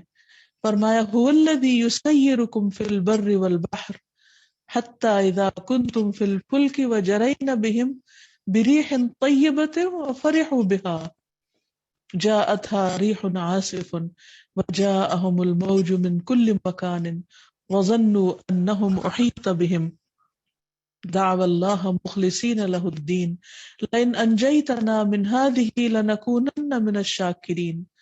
وہی ہے جو تمہیں خشکی اور سمندر میں چلاتا ہے یہاں تک کہ جب تم کشتیوں میں ہوتے ہو اور وہ انہیں لے کر عمدہ ہوا کے ساتھ چل پڑتی ہیں اور اس پر وہ خوش ہوتے ہیں۔ اور یہ عام طور پر یہی حال ہوتا ہے کہ جب لوگ کشتی میں بیٹھ کر سمندر کی سیر کو نکلتے ہیں یا کام کو نکلتے ہیں اور عمدہ طریقے سے کشتیاں چل رہی ہوتی ہیں تو انسان خوش ہو رہے ہوتے ہیں اور اپنے کام کاج نبھا رہے ہوتے ہیں، کام بھی کر رہے ہوتے ہیں اور انجوائے بھی کر رہے ہوتے ہیں، سفر بھی کر رہے ہوتے ہیں اور آسمان کے رنگ اور سمندر کے رنگ بھی دیکھ رہے ہوتے ہیں اور عمدہ ہواؤں سے بھی لطف اندوز ہو رہے ہوتے ہیں۔ لیکن کبھی کبھی اللہ سبحانہ وتعالیٰ انسان کو اس نعمت کا احساس دلانے کے لیے ان ہواؤں میں تیزی بھی لے آتے ہیں۔ اسی لیے فرمایا تو ان کشتیوں پر سخت تیز ہوا آ جاتی ہے اور ان پر ہر جگہ سے موج آ جاتی ہے اور وہ یقین کر لیتے ہیں کہ بے شک ان کو گھیر لیا گیا، تو اللہ تعالیٰ کو اس طرح پکارتے ہیں کہ ہر عبادت اس کے لیے خالص کرنے والے ہوتے ہیں۔ یقیناً اگر تم نے ہمیں اس سے نجات دی تو ہم ضرور ہی شکر ادا کرنے والے ہوں گے۔ پھر اسی طرح اللہ سبحانہ وتعالیٰ نے بندوں کی فطرت کو عمدہ پیدا کیا، ہر بچے کو اسلام کی حالت میں ہی پیدا کیا، لیکن پھر ان میں سے جو جس ماحول میں ہوتا ہے اس کے مطابق اس کی پرورش ہوتی ہے اور اس کی اٹھان ہوتی ہے۔ پھر جو لوگ نیکی کا رستہ اختیار کرتے ہیں اللہ تعالیٰ ان کو دنیا میں بھی پاکیزہ زندگی بسر کرواتا ہے۔ اس کے لیے ارشاد باری تعالیٰ ہے من عمل صالحا من ذکر او انثى وهو مؤمن فلنحيينه حياة طیبہ وَلَنَجْزِيَنَّهُمْ أَجْرَهُمْ بِأَحْسَنِ مَا كَانُوا يَعْمَلُونَ۔ جو شخص بھی نیک عمل کرے خواہ مرد ہو یا عورت بشرطے کہ وہ مومن ہو تو ہم اسے پاکیزہ زندگی بسر کرائیں گے اور آخرت میں ان کے بہترین اعمال کے مطابق انہیں ان کا اجر عطا کریں گے۔ یعنی جو لوگ دنیا میں عمدہ کام کریں گے ان کا اجر بھی عمدہ ہوگا، یہ اللہ کا وعدہ ہے، یعنی جیسا کرو گے ویسا بھرو گے۔ پھر اسی طرح اللہ تعالیٰ لوگوں کو دنیا میں رہنے کے لیے نہ صرف یہ کہ ان کی ذاتی زندگیاں بہترین ہوتی ہیں بلکہ جن شہروں میں وہ رہتے بستے ہیں ان کو بھی اللہ تعالیٰ ان کے لیے پاکیزہ بنا دیتا ہے۔ جیسے ابراہیم علیہ السلام اور ان کی اولاد اسماعیل علیہ السلام اور ان کی اولاد کے لیے اللہ تعالیٰ نے مکہ کے شہر کو چنا، اور جہاں وہ ہر طرح کی شرک کی گندگی سے دور ہو کر وہاں آ کر ایک تو خالص توحید پر انہوں نے اس شہر کو آباد کیا، تو وہ بھی بلدۃ طیبۃ بن گیا کہ بہترین پاکیزہ شہر جس میں رہنے والے پرامن تھے۔ حالانکہ وہاں کی زمین کچھ اگاتی نہیں تھی لیکن چونکہ صرف اللہ کا نام لیا جاتا تھا تو وہ محدود وسائل زندگی میں بھی ایک پرامن علاقہ بن گیا۔ پھر اسی طرح اللہ سبحانہ تعالیٰ نے کچھ اور قوموں کو بھی عمدہ زندگی بسر کرائی، جن میں خاص طور پر قوم سبا کا ذکر ہے جس کے نام سے قرآن مجید میں ایک سورت بھی ہے۔ فرمایا لقد كان لسبأ في مسكنهم آية جنتان عن يمين وشمال كلوا من رزق ربكم واشكروا له بلدة طيبة ورب غفور۔ قوم سبا کے لیے ان کے مسکن میں ہی ایک نشانی موجود تھی، اس مسکن کے دائیں بائیں دو باغ تھے، ہم نے انہیں کہا تھا کہ اپنے پروردگار کا دیا ہوا رزق کھاؤ اور اس کا شکر ادا کرو، پاکیزہ اور ستھرا شہر ہے اور معاف فرمانے والا پروردگار۔ یعنی ہم نے ان کو دنیا میں ہر طرح کی نعمتیں عطا کی اور ان کے لیے ہر چیز کی فراوانی پیدا کر دی. اور یہ صرف قوم سبا ہی کے لیے نہیں، بلکہ ہم دیکھتے ہیں کہ اللہ تعالیٰ نے مختلف قوموں کو جب ترقی دی تو انہیں ہر طرح کا سامان دنیا عطا کیا اور بہترین سے بہترین چیزیں انہیں عطا کی. لیکن یہ لوگوں کا اپنا قصور ہوتا ہے کہ وہ اللہ کی نافرمانی کر کے نعمتوں کو عذاب میں بدل لیتے ہیں.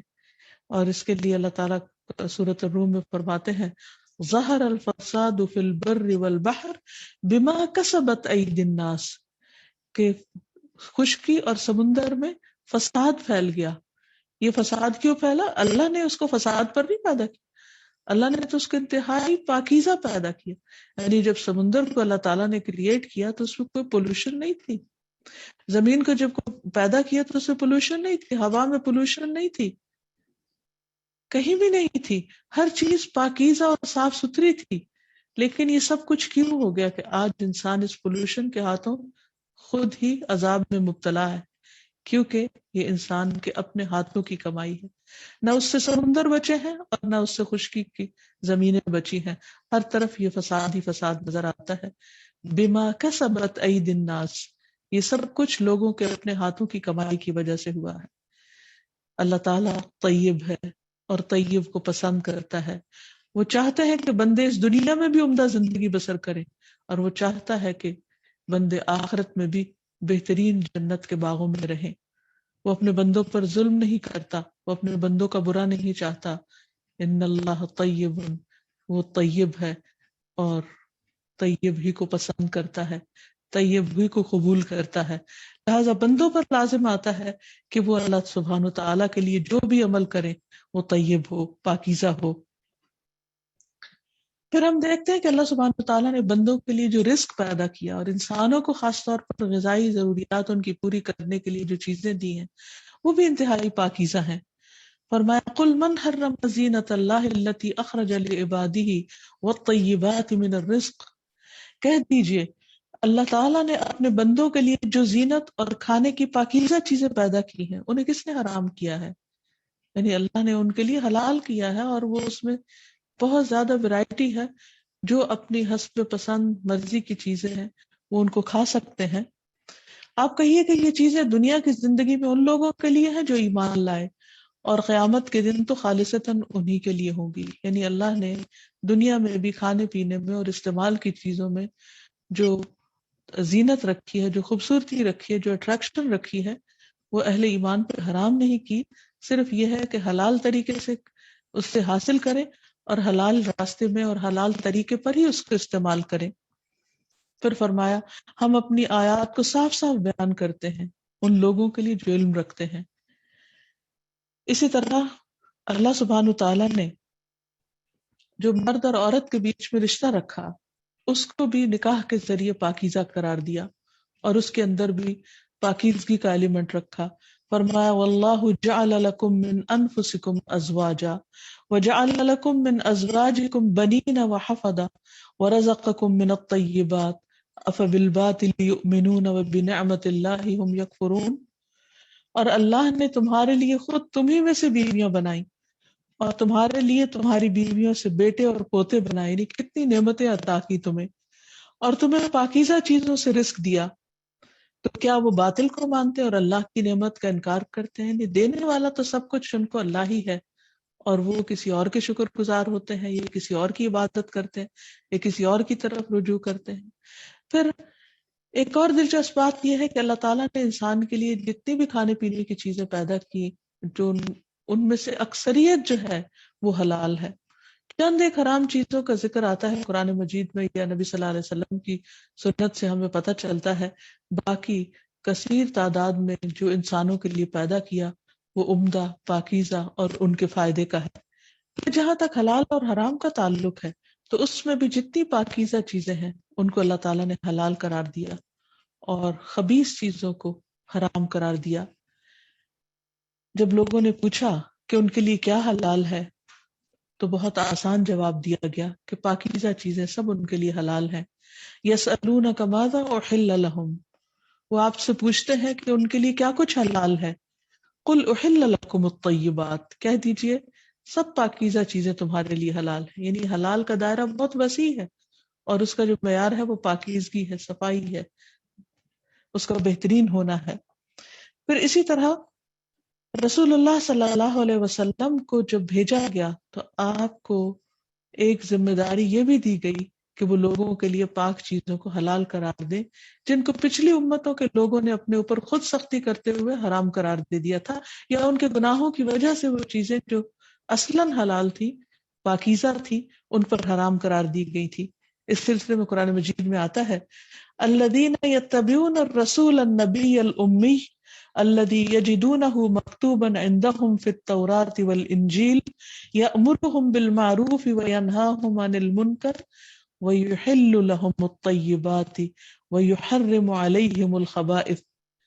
جو لوگ اس رسول کی پیروی کرتے ہیں جو نبی امی ہے، جس کا ذکر وہ اپنے ہاں تورات اور انجیل میں لکھا ہوا پاتے ہیں، وہ رسول انہیں نیکی کا حکم دیتا ہے اور برائی سے روکتا ہے، ان کے لیے پاکیزہ چیزوں کو حلال اور خبیث کو حرام کرتا ہے، ان کے بوجھ ان پر سے اتارتا ہے، اور وہ بندشیں کھولتا ہے جن میں وہ جکڑے ہوئے تھے.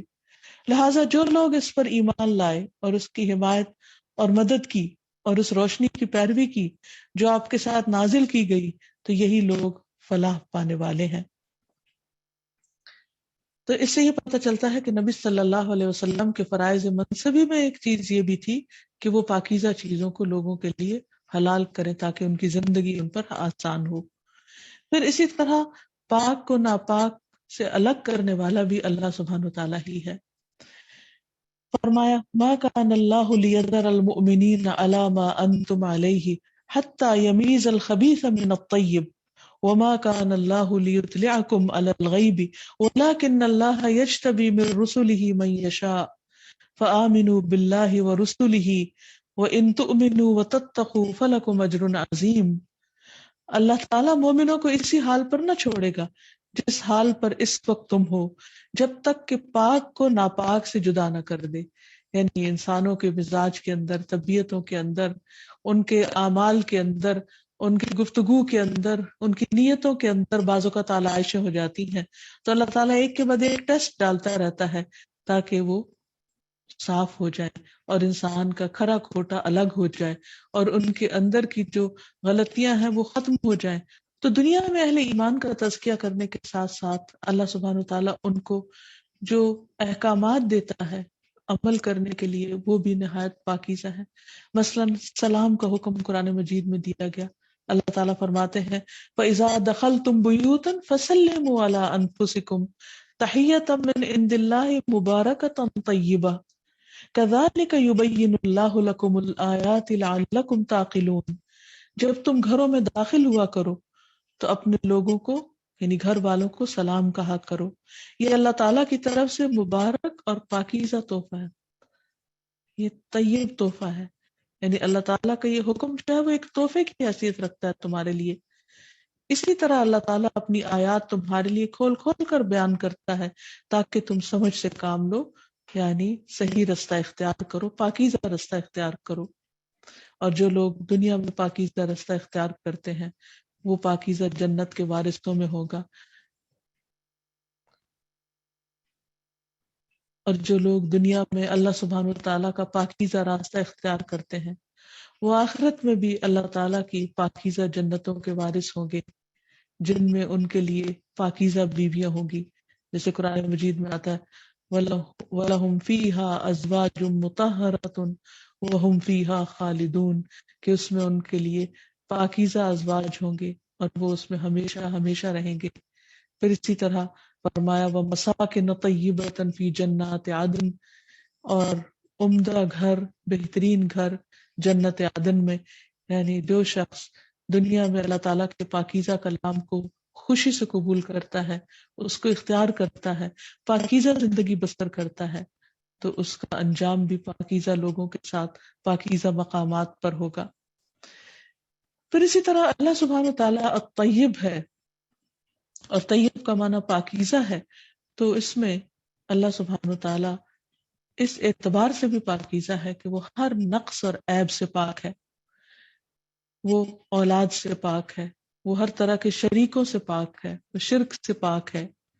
قرآن مجید میں آتا ہے کہ قل هو اللہ احد اللہ الصمد لم یلد ولم یولد ولم یکن له کفوا احد. پھر اسی طرح اولاد سے پاک ہونے کی بات ایک اور جگہ پر بھی کی گئی. وقالوا اتخذ الرحمن ولدا سبحانہ بل عباد مکرمون. وہ کہتے ہیں کہ اللہ نے بیٹا بنا لیا، پاک ہے وہ، یعنی اللہ تعالیٰ اس کمزوری سے پاک ہے، کیونکہ بیٹے کی خواہش ہوتی ہے، بیٹے کی ضرورت ہوتی ہے، انسان بیٹے پر ڈپینڈنٹ ہوتا ہے. اللہ تعالیٰ تو ہر چیز سے بے نیاز ہے، غنی ہے، اس کے اندر ایسی کوئی کمزوری نہیں، اسے کسی سہارے کی بھی ضرورت نہیں، کسی بیٹے کی ضرورت نہیں. فرمایا جن کو تم بیٹا قرار دیتے ہو وہ تو اللہ کے بندے ہیں جن کو عزت سے رکھا گیا. پھر اسی طرح ایک اور جگہ فرمایا قل ان کان للرحمن ولد فانا اول العابدین سبحان رب السماوات والارض رب العرش عما یصفون. آپ ان سے کہیے کہ اگر رحمان کا کوئی بیٹا ہوتا تو سب سے پہلے میں اس کی عبادت کرنے والا ہوتا. پاک ہے آسمانوں اور زمین کا رب، جو عرش کا رب ہے، اس سے جو وہ بیان کرتے ہیں. تو خلاصہ یہ ہے کہ اللہ سبحانہ وتعالی پاک ہے اپنی ذات میں، اپنی صفات میں، اپنے کاموں میں، اپنے کلام میں. لہذا اس کا اثر ایک بندہ مومن کی زندگی پر بھی پڑنا چاہیے. اور وہ کیا؟ سب سے پہلے تو یہ کہ انسان اپنے ظاہر اور باطن کو پاک صاف رکھے، کیونکہ اللہ تعالیٰ پاک ہے، وہ پاکیزہ کو قبول کرتا ہے، پاکیزہ کو پسند کرتا ہے. اس سلسلے میں قرآن مجید میں آتا ہے کہ جو پاکیزہ لوگ ہیں، جب فرشتے ان کی جان لینے کے لیے آئیں گے تو خاص طور پر اس چیز کا ذکر کریں گے کہ وہ طیبین ہیں، پاک ہیں. اس لیے انسان کو بہت کوشش کے ساتھ ہر طرح کی ظاہری اور باطنی آلائشوں سے بچنا چاہیے. ظاہری آلائشوں میں جیسے لباس کی گندگی ہے، جسم کی گندگی ہے، اور اسی طرح باطنی آلائشوں میں جیسے خیالات کا ناپاک ہونا ہے، یا دل کے اندر حسد، حقد، بغض وغیرہ کا ہونا، یا لوگوں کے بارے میں بدگمانی رکھنا. یہ تمام چیزیں جو ہے انسان کو اندر سے نکال دینی چاہیے. اسی طرح منافقت کا ہونا، یہ سب گندگی کی چیزیں ہیں. قرآن مجید میں آتا ہے الذین تتوفاہم الملائکۃ طیبین یقولون السلام علیکم ادخلوا الجنۃ بما کنتم تعملون. جنہیں فرشتے اس حال میں قبض کرتے ہیں، یعنی ان کی جان لیتے ہیں، ان کی روح لیتے ہیں کہ وہ پاک ہوتے ہیں، کہتے ہیں تم پر سلام ہو، سلام ہو تم پر، جنت میں داخل ہو جاؤ اس کے بدلے جو تم عمل کیا کرتے تھے.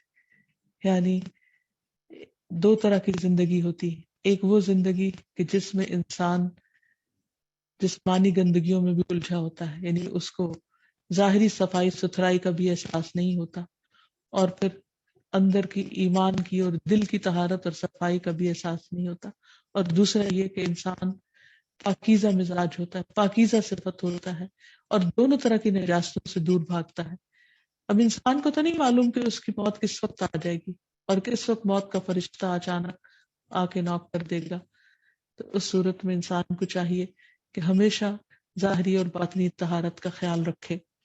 تو ہمیں اپنے دن کی ابتدا بھی پاکیزگی کے ساتھ ہی کرنی چاہیے اور ناپاکی سے اجتناب کرنا چاہیے. اس سلسلے میں حدیث میں آتا ہے کہ نبی صلی اللہ علیہ وسلم نے فرمایا شیطان تم میں سے ہر ایک آدمی کی گردن پر جب وہ سو جاتا ہے تو 3 گرہ لگا دیتا ہے، اور ہر گرہ پر ایک پھونک مارتا ہے کہ ابھی رات بڑی لمبی ہے. تو جب کوئی بیدار ہوتا ہے اور اللہ کا ذکر کرتا ہے تو ایک گرہ کھل جاتی ہے، جب وضو کرتا ہے تو اس پر سے 2 گرہیں کھل جاتی ہیں، اور جب وہ نماز پڑھ لیتا ہے تو 7 گرہیں کھل جاتی ہیں، اور پھر وہ صبح کو حشاش بشاش خوش مزاج اٹھتا ہے، یعنی پاکیزہ. اور اس کی صبح نفس کی خباثت اور سستی کے ساتھ نہیں ہوتی، یعنی بہت فریش ہو کر اٹھتا ہے اور بہترین طریقے سے دن کے کاموں کا آغاز کرتا ہے. لیکن اس کے برعکس اگر انسان سوتا چلا جاتا ہے تو ایک اور حدیث کے مطابق شیطان اس کے کان میں پیشاب کر دیتا ہے. تو ایسے شخص کی زندگی کے کسی بھی دن کا آغاز نجاست کے ساتھ ہوتا ہے. اس لیے انسان کو شیطانی گندگی سے بچنا چاہیے. پھر اسی طرح یہ کہ اپنے جسم، بال، ہاتھ، ناخن اور دیگر تمام اعضاء کو صاف ستھرا رکھنا چاہیے. رسول اللہ صلی اللہ علیہ وسلم نے فرمایا کہ جو جمعہ کے دن غسل کرے اور جس قدر ممکن ہو پاکی حاصل کرے، پھر تیل لگائے یا خوشبو لگائے اور مسجد میں اس طرح جائے کہ دو آدمیوں کو جدا کر کے ان کے درمیان نہ بیٹھے، یعنی کسی کو ڈسٹرب نہ کرے، اور جس قدر اس کی قسمت میں تھا نماز پڑھے، پھر جب امام خطبے کے لیے نکلے تو خاموش رہے، تو اس جمعہ سے لے کر دوسرے جمعہ تک اس کے تمام گناہ بخش دیے جاتے ہیں۔ یعنی یہ اجر اور ثواب ہے اس شخص کا جو پاکیزگی اختیار کرتا ہے اور پھر مسجد میں پہنچ کر اللہ کا ذکر کر کے روحانی پاکیزگی حاصل کرتا ہے۔ پھر اسی طرح یہ ہے کہ اگر روزانہ ممکن نہ ہو تو ہفتے میں ایک بار ضرور غسل کرنا چاہیے۔ رسول اللہ صلی اللہ علیہ وسلم نے فرمایا ہر مسلمان پر حق ہے کہ 7 دن میں ایک دن ضرور غسل کرے اور اپنا سر اور جسم دھوئے۔ عمران کہتے ہیں کہ عثمان رضی اللہ تعالیٰ عنہ جب سے مسلمان ہوئے ہر روز نہاتے تھے، ہر روز غسل کرتے تھے، اس لیے اگر ممکن ہو، آسانی ہو تو ہر روز نہانے کی کوشش کرنی چاہیے۔ پھر اسی طرح اللہ تعالیٰ طیب ہے اور طیب پاک اور پاک ہی کو قبول کرتا ہے، اس لیے انسان جو بھی ذکر کرے وہ پاکیزہ منہ کے ساتھ کرے۔ منہ کے اندر کی صفائی کا خاص طور پر خیال رکھنا چاہیے، مسواک کا اہتمام کرنا چاہیے۔ رسول اللہ صلی اللہ علیہ وسلم نے فرمایا اپنے منہ کو مسواک کے ساتھ صاف کرو، کیونکہ یہ قرآن کا راستہ ہے۔ انسان نماز میں تلاوت کرتا ہے، اس کے علاوہ بھی ذکر اذکار کرتا ہے، اور اگر منہ سے بدبو آتی ہو تو فرشتوں کو اذیت ہوتی ہے، اس سے ان کو بچانا چاہیے۔ نبی صلی اللہ علیہ وسلم نے فرمایا جس نے پیاز، لہسن اور گند نہ کھایا تو وہ ہماری مسجد کے قریب نہ آئے، کیونکہ فرشتے ان چیزوں سے تکلیف محسوس کرتے ہیں جن سے انسان تکلیف محسوس کرتے ہیں۔ اور اس زمانے میں سگریٹ تو نہیں ہوتی تھی، لیکن آج سگریٹ پینے سے بھی انسان کو خود اور آس پاس کے دوسرے لوگوں کو اور ان کے کپڑوں تک میں بدبو گھس جاتی ہے، تو اس سے بھی پرہیز کرنا چاہیے۔ پھر اسی طرح جسم کے دیگر حصوں کی صفائی کرنا بھی ضروری ہے۔ ابو ہریرہ کہتے ہیں کہ 5 چیزیں فطری ہیں: ختنہ کرنا، زیر ناف بال صاف کرنا، بغل کے بال اکھاڑنا، ناخن تراشنا اور مونچھوں کو کتروانا۔ یہ تمام چیزیں انسان کو پاک صاف کرتی ہیں۔ اسی طرح صاف ستھرے کپڑے پہننا۔ نبی صلی اللہ علیہ وسلم کو جو دوسری وحی ملی اس میں خاص طور پر کپڑوں کی صفائی کا ذکر تھا، وَثِيَابَكَ فَطَهِّرْ وَالرُّجْزَ فَاهْجُرْ، کہ اپنے کپڑے پاک رکھیے اور گندگی سے پرہیز کیجیے۔ پھر اسی طرح ایک شخص نبی صلی اللہ علیہ وسلم کے پاس آیا جس کے کپڑے میلے کچیلے تھے۔ آپ نے فرمایا اس سے کوئی ایسی چیز میسر نہیں جس سے یہ اپنے کپڑوں کو دھو لے، یعنی آپ کو اس سے تکلیف ہوئی کہ اس نے میلے کپڑے پہن رکھے ہیں۔ آج بھی ہمیں سوچنا چاہیے کہ اگر ہماری نبی صلی اللہ علیہ وسلم سے ملاقات ہو تو ہمارے لباس کے بارے میں وہ کیا کہیں گے۔ پھر اسی طرح یہ ہے کہ انسان اپنے کپڑوں کی بدبو سے دوسروں کو اذیت نہ دے۔ نبی صلی اللہ علیہ وسلم کی مسجد میں جب لوگ دور سے آتے اور پسینے کی بدبو آتی تو آپ خاص طور پر پھر پاکیزگی اور صفائی کی طرف توجہ دلاتے۔ پھر اسی طرح سوتے وقت بھی انسان کو پاک صاف ہو کر سونا چاہیے۔ جو شخص باوضو رات کو سوتا ہے اس کے بستر میں فرشتہ رات گزارتا ہے۔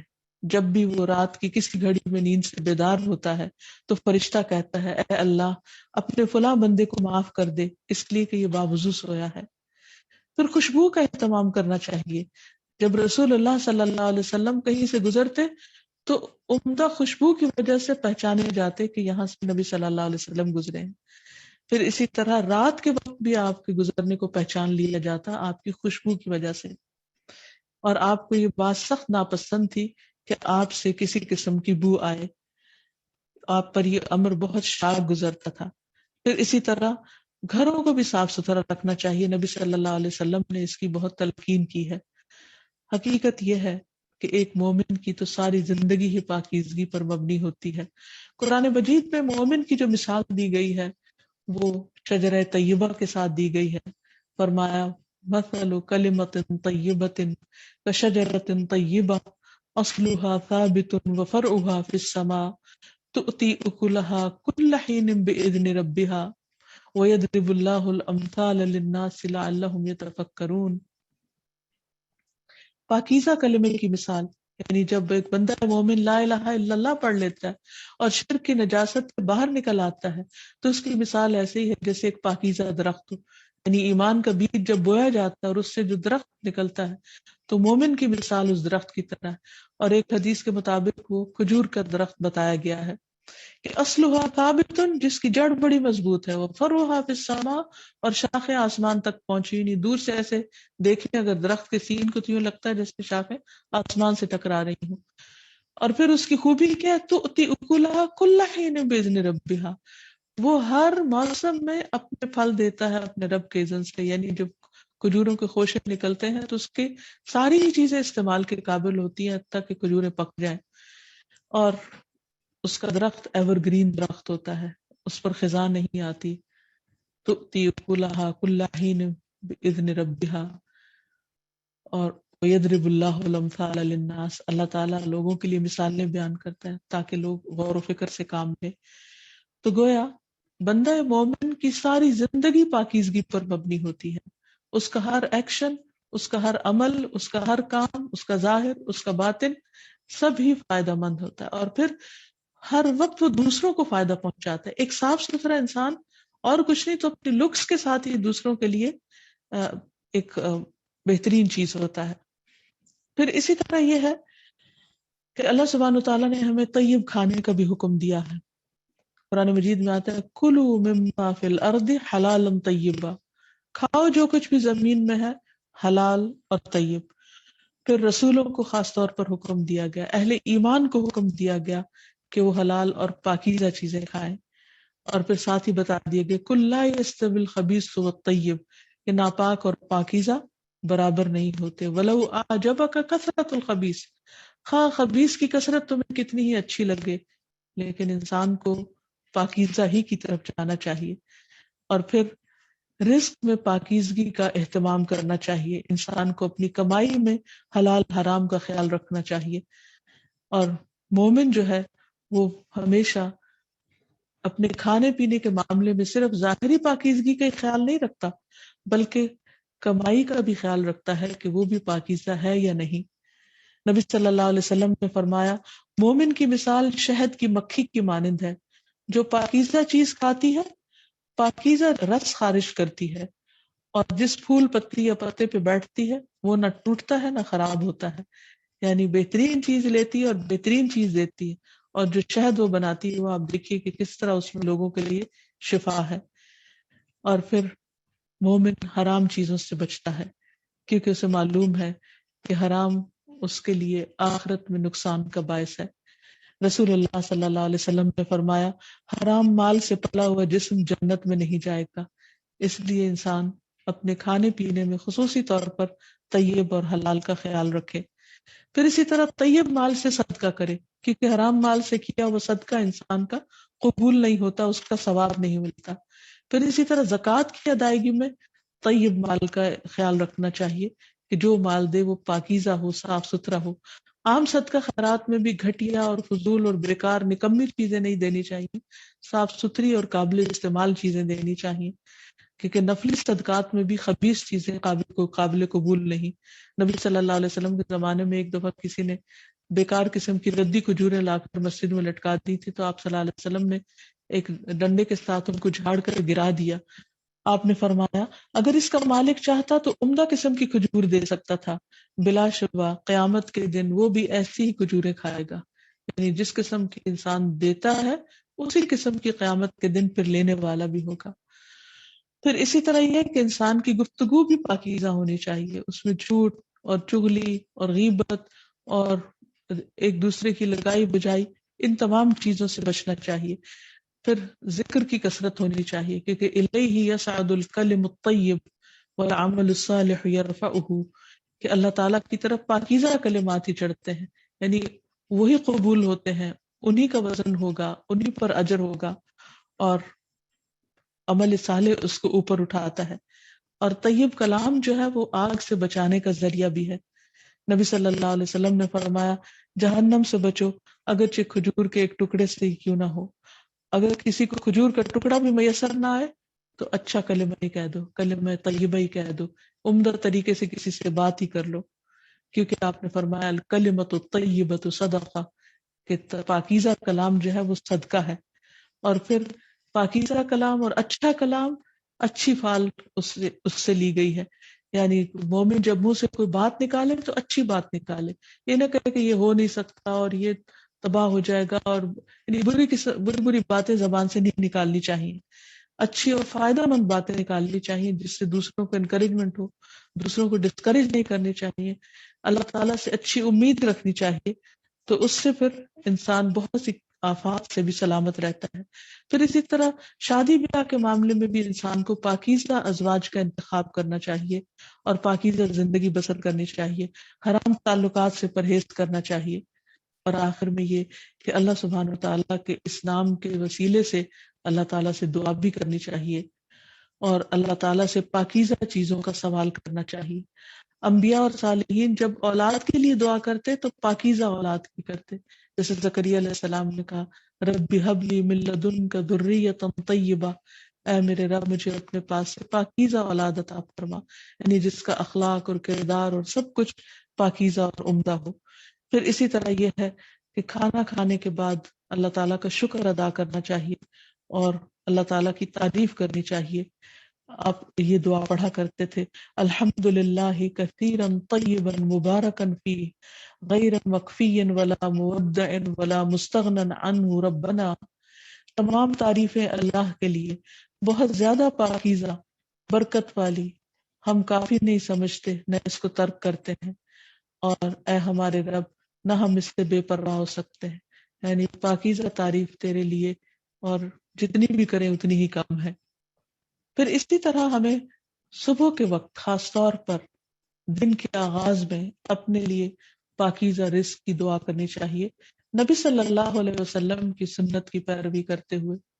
حدیث میں آتا ہے کہ نبی صلی اللہ علیہ وسلم فجر کی نماز کے بعد جب سلام پھیرتے تو یہ دعا مانگا کرتے تھے اللہم انی اسألک علما نافعا، اے اللہ میں تجھ سے نفع مند علم کا سوال کرتا ہوں، ورزقا طیبا اور پاکیزہ رزق کا، وعملا متقبلا اور قبولیت والے عمل کا. تو اللہ سبحانہ وتعالی ہمیں دنیا اور آخرت میں پاکیزہ زندگی بسر کروائے. وآخر دعوانا ان الحمد للہ رب العالمین. سبحانک اللہم وبحمدک اشہد ان لا الہ الا انت استغفرک واتوب الیک. السلام علیکم ورحمۃ اللہ وبرکاتہ. القاهر يا الله، أنت الحسيب يا الله، أنت الشافي يا الله، أنت المبين يا الله، أنت الوكيل يا الله، أنت القيوم يا الله، أنت المتين يا الله، أنت السبوح يا الله، لا إله إلا الله، محمد رسول الله.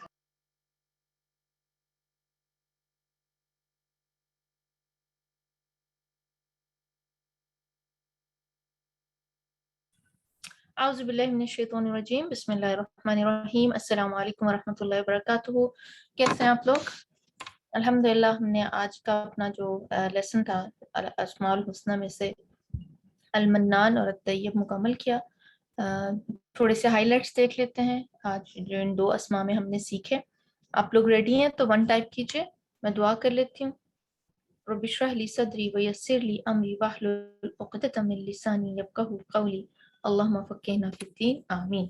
اچھا جی، پہلا نام جو ہم نے کیا المنان، یعنی بہت زیادہ احسان کرنے والا، من سے نا.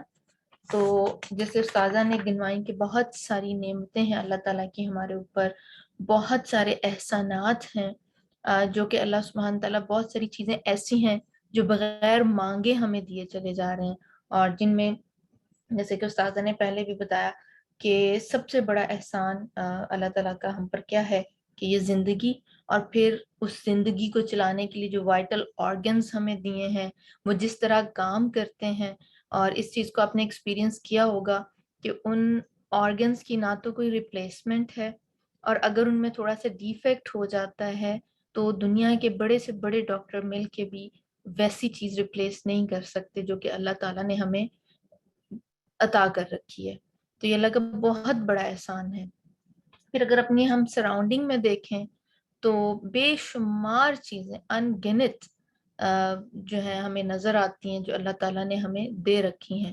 تو ہمارا کام کیا بنتا ہے؟ ہم نے اللہ سبحانہ تعالیٰ کی صفت جان لی نعمتوں کی طرف دھیان چلا گیا. اللہ سبحانہ تعالیٰ ہمیں بصیرت عطا فرمائے ان احسانات کو دیکھنے کی. ہماری طرف کیا چیز اب جو ہے وہ ڈیو ہوتی ہے جی. اور پھر سب سے زندگی کے بعد کیا ہے, ہمیں مسلمان پیدا کیا, ایمان کی نعمت دی. شکر کریں. اور جس طرح اللہ سبحانہ تعالیٰ کے ہم پہ بے شمار احسانات ہیں نا, تو ہم میں سے ہر شخص ایک ڈفرینٹ اسٹیٹ میں ہے. اسٹیٹ یعنی کہ اس کی حالت ڈفرینٹ ہے, فزیکلی, فائنینشلی. کچھ لوگ دوسروں کی مدد کرنے کی پوزیشن میں ہوتے ہیں. تو ہم جس طرح اللہ تعالیٰ کے ہمارے پر بے شمار احسانات ہیں, ہم دوسروں کے اوپر احسان کرنے والے بن جائیں. ہم یہ پسند کرتے ہیں کہ اللہ سبحانہ تعالیٰ ہمیں بغیر مانگے عطا کیا, اور کرتے ہیں اللہ تعالیٰ, تو ہم دوسروں کے ساتھ ویسا معاملہ کریں نا. اچھا جی. اس کے بعد کیا ہے کہ اللہ تعالیٰ کے ان احسانات کو ماننا ہے, اور پھر اس کا شکر ادا کرنا. شکر کیا کرے گا, نعمت کو محفوظ کرے گا. دوسرا نام جو آج ہم نے کیا, اور پھر یہ المنان جو ہے وہ اس میں اعظم بھی ہے, اور صبح شام کے جو اذکار ہیں اس میں مقبول دعاؤں میں ایک دعا بھی آتی ہے نا, اللہم انی اسألک بان لک الحمد لا الہ الا انت المنان بدیع السماوات والارض یا ذا الجلال والاکرام. تو یہ بھی کیا ہے کہ اس نام کے ساتھ جو دعا مانگی جائے وہ قبول ہوتی ہے. دوسرا نام جو ہم نے کیا طیب, یعنی نہایت پاکیزہ. تو اس نام کے ذریعے اللہ سبحانہ تعالیٰ نے ہمیں ایک کرائٹیریا دے دیا کہ انسان کیا کرے. یعنی المنان میں نعمتیں ہمیں پتہ چلی, احسانات پتہ چلیں, اب ان کا درست استعمال کہ ان کو کیسے یوز کرنا ہے. اور کرائٹیریا کیا ہے, طیب, پاکیزہ, اچھی چیز. اور اپنے جو معاملات کریں وہ بھی احسن کریں, اچھے کریں, طیب کریں. اپنے آپ کو صاف ستھرا رکھیں, اپنے کھانے پینے کی چیزوں کا خیال رکھیں, کیونکہ جیسے کہ ہم نے حدیث سے بھی سیکھا, حدیث کا مفہوم ہے کہ حلال حرام پر پلا ہوا جسم کیا ہے, جنت میں نہیں جائے گا. تو جو اللہ تعالیٰ نے یہ ہمیں جو نعمت دے دی ہے اس کا خیال کریں. اور پھر کیا ہے کہ طیب کلام جو سب سے ضروری چیز ہے, ان کے الفاظ کیا ہیں, ان کے زخم جو ہیں وہ لگے ہوئے بھرتے نہیں ہیں. جو تلوار کا زخم ہوتا ہے وہ تو پھر بھی بھر جاتا ہے, یا کسی اور چیز کا جو ہے سینگ ہے کہ تلوار کا زخم بھر جاتا ہے, لیکن زبان سے لگایا زخم وہ نہیں بھرتا. تو اپنے الفاظ کا چناؤ دیکھیں, اور ہم یہ چیز پہ غور کریں کہ آیا ہم جو بول رہے ہیں وہ کسی دوسرے کی دل آزاری کا باعث تو نہیں بن رہا, اس کو ہرٹ تو نہیں کر رہا. جی بالکل, زبان کی حفاظت اور اچھے کلمات کی ادائیگی سے کیا ہوتا ہے, ہمارے آس پاس کا ماحول بھی اچھا ہونے لگ جاتا ہے. اللہ سبحانہ تعالیٰ ہمیں اپنی نعمتوں کا درست استعمال کرنے والا بنائے. آپ سب لوگ اپنا خیال رکھیے گا. انشاءاللہ آپ سے اگلی کلاس میں ملاقات ہوگی. یہیں پہ سیشن کو کنکلیوڈ کرتے ہیں. سبحانک اللہم و بحمدک اشہد ان لا الہ الا انت استغفرک و اتوب الیک. السلام علیکم ورحمۃ اللہ وبرکاتہ. اللهم إني أسألك بأني أشهدك أنك لا إله إلا أنت الأحد الصمد الذي لم يلد ولم يولد ولم يكن له كفوا أحد. رب إني لما أنزلت إلي من خير فقير.